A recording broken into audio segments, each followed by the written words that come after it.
John was my Superman. He was funny. He made me laugh all the time.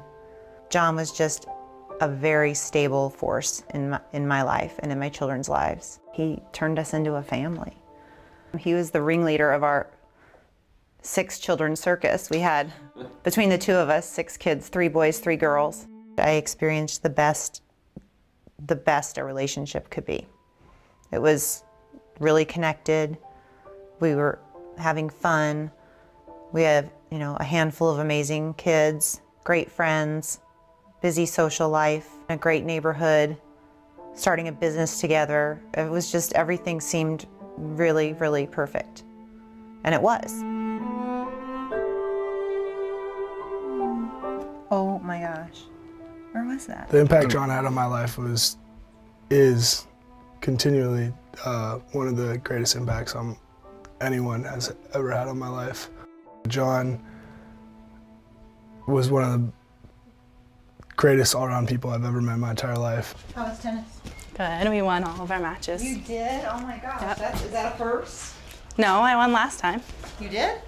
I think of a very big man who cares a lot about people.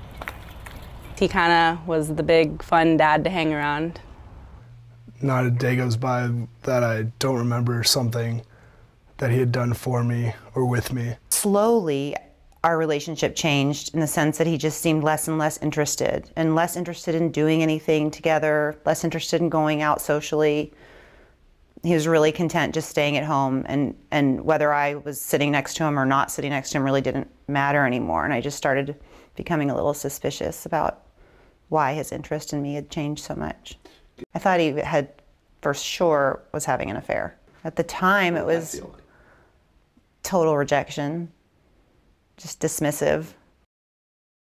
Suddenly, within a short amount of time, several days, his memory started going. This wasn't just about me and him not being interested in me. There was something really wrong. And within the next day, things had just so quickly gone downhill that I called Sierra Tucson and said, I'm bringing him today. The nurse called me at the hotel in the morning and asked me to meet them at the emergency room, and they were going to do a CAT scan.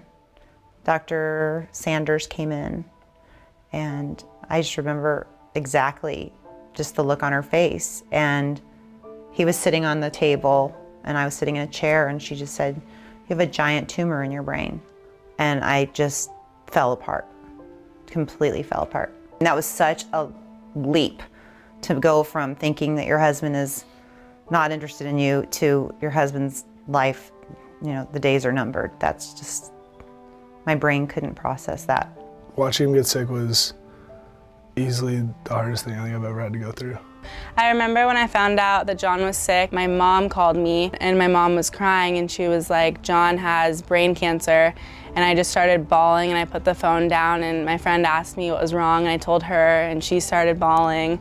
And I just, at the moment, didn't really know what to do because I had no idea that that was gonna come out of her mouth. The moral dilemma was more in the guilt that I guess I had and having to just come to terms. It was a lot to process the idea that all that was in my head, that my husband's dying, that he doesn't remember every day that he's dying. He doesn't realize that I'm taking care of him. I think I disconnected during the process of caring for him.